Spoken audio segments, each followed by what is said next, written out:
Comme ce con d'Abdel a décidé de laisser la chaîne et ne plus faire de vidéos pendant plus d'un mois, j'ai pris le contrôle de celle-ci.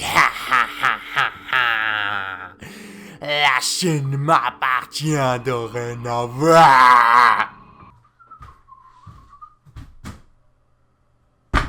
Quoi?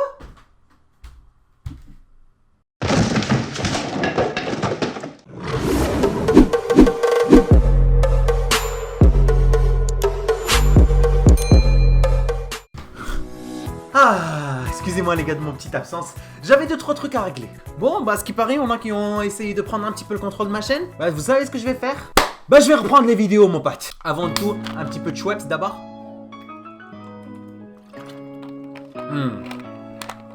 Tellement bon.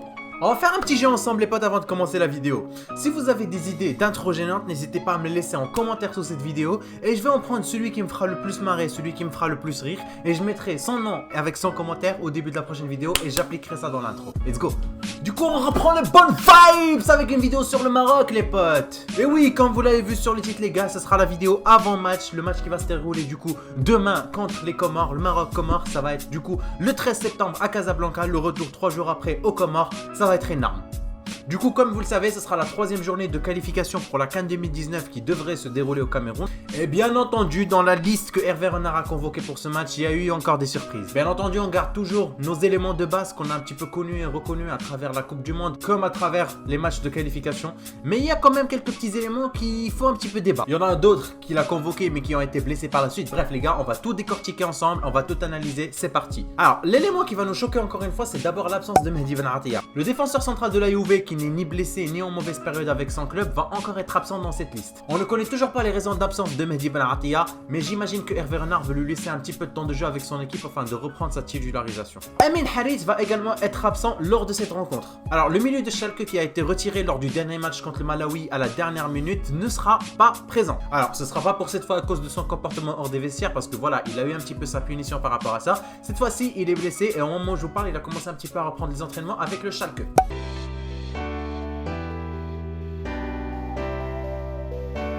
Du coup, on va attaquer notre liste les gars sans plus attendre afin qu'on puisse passer à autre chose. Les éléments les plus inattendus de cette liste. Mehdi Bourabia va faire sa première apparition avec les Lions. Alors, le milieu de Sassuolo en Serie A, qui a déjà exprimé il y a un petit moment qu'il voulait jouer pour les Lions de l'Atlas, va faire sa première apparition. Voilà, c'est un milieu, notre équipe nationale dispose de très bons milieux.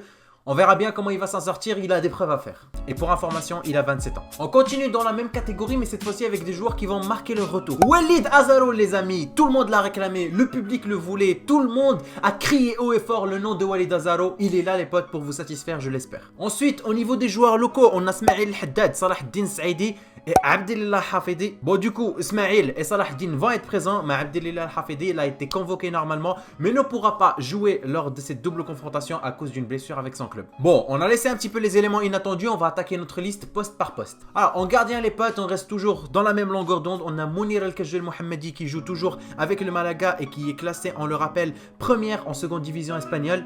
Super bien, il contribue énormément à cette place. Yassine Bounou, le gardien de Gérone qui est classé 11e cette saison en première division espagnole les potes. Il est vraiment auteur de très bonnes performances avec son équipe. J'ai eu la chance de le regarder quelques fois, pas tout le temps parce que voilà, Gérone Las Palmas, j'ai pas envie de regarder quoi, je vous dis la vérité. Non mais franchement j'ai regardé par exemple le match qu'il a fait contre le Barça et c'était vraiment un incroyable match de sa part. Ils ont tenu en échec le Barça à domicile.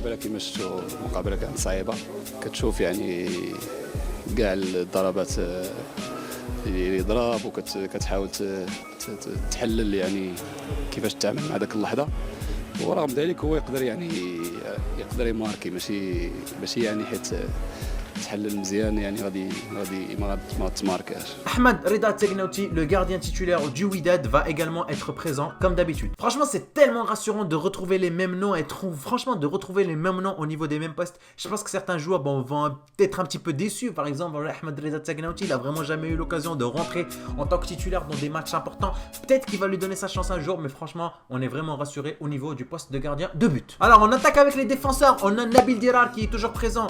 Nabil Dirar qui joue au Fenerbahçe en Turquie et franchement qui provoque beaucoup de questions et beaucoup de débats on va dire parce qu'il n'a pas joué avec son club depuis août. Franchement, Hervé Renard est un entraîneur qui cherche vraiment beaucoup de stabilité pour les joueurs au niveau de leur club. Il prend pas les joueurs s'ils jouent pas avec leur club. Là, on comprend pas trop, mais bon. Ensuite, les gars, Mazraoui Nossaira, je l'adore, les gars. Franchement, les gars, lui, il me régale. Là, depuis le début de la saison, croyez-moi que franchement, c'est une des meilleures révélations avec l'Ajax Amsterdam. Laissez tomber comment il est, franchement. Ouh, je trouve même pas les mots. Играл Хаким и полез вперед Мазрауи. И передачу сделал Тадич. Мягенько набрасывает. Дальше удар и гол.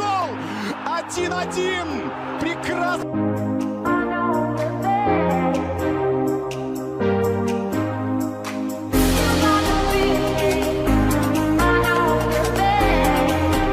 Franchement, il a marqué un magnifique but contre le Bayern de Munich. Il a été dans l'équipe type de la journée correspondance match. Je sais plus c'est quelle journée de la l'UEFA Champions League. Mais franchement, les gars, il mérite absolument ce qui lui arrive. C'est un très bon joueur. Je suis content de l'avoir dans notre équipe. Ensuite, les gars, défenseur central, Marwan Da Costa qui joue à Başakşehir en Turquie. Ranem Saiz qui joue au Wolverhampton en Angleterre, toujours avec une situation un petit peu critique avec son club, on l'a déjà expliqué dans une dernière vidéo, si vous avez envie de voir, vous pourrez. Hamza Mendil qui joue du coup avec Amin Harit au Schalke, qui joue de temps en temps avec son club, pas toujours, il a fait un match en Champions League, je pense que ça lui a quand même amené un petit peu d'expérience parce qu'il n'avait jamais connu ça auparavant, mais franchement, il n'est pas au top de son niveau. Franchement, il fait des bonnes choses, mais toujours pas assez pour être titularisé à mon avis. Soufiane Amrabat qui joue en Belgique à Bruges. Achraf Hakimi à Dortmund, les gars. Achraf Hakimi, on a tous suivi ce qu'il est en train de faire cette année. Même sur FIFA, il a une carte vraiment vachement utilisable et ça, c'est vraiment rare pour les joueurs marocains. Il est vraiment auteur de très bonnes performances. Il a marqué pas mal de fois. Il délivre des passes décisives. Défensivement parlant, il est vraiment incontestablement super bon. Mais bon, on rappelle qu'avec son club, il évolue en tant que défenseur droit et avec l'équipe marocaine, il évolue en tant que défenseur gauche. À part si peut-être notre entraîneur décidera d'écarter Nabil Dirar et de faire jouer Hakimi à droite et peut-être faire jouer Mendil à gauche, on verra bien. Mais franchement, à droite, je le trouve 1000 fois plus fort. Même si à gauche avec l'équipe nationale, il fait quand même du bon contenu. Du beau contenu, on dirait une chaîne Fortnite.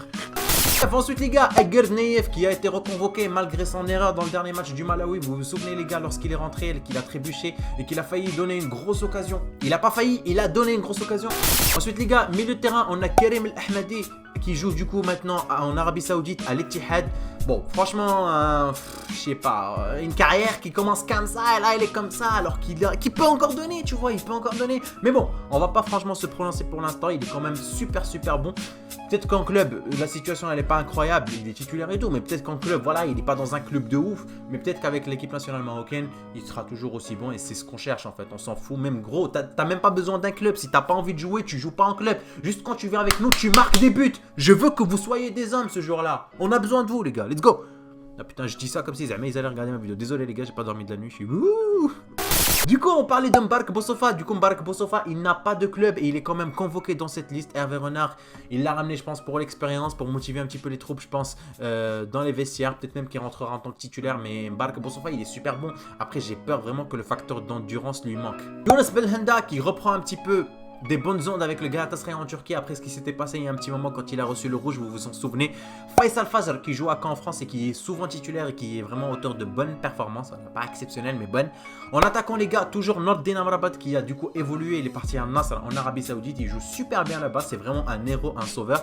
Il n'est pas toujours titulaire mais franchement j'ai vu quelques extraits de ce qu'il fait, ça va, ça a l'air potable mais bon, voilà. Une évolution de carrière qu'on comprend pas trop comme El Ahmadi, bref. Hakim Ziyech a été convoqué les gars dans la liste d'Hervé Renard, sauf que le dernier s'est blessé il y a quelques jours avec son club. Du coup, il s'est blessé pendant la 8e journée de l'Eredivisie avec son club, l'Ajax d'Amsterdam. En attaquant la famille, on a toujours Ayoub El Kaabi qui maintenant joue en Chine. Les gars, j'ai vraiment rien suivi. Je sais pas ce qui se passe là-bas.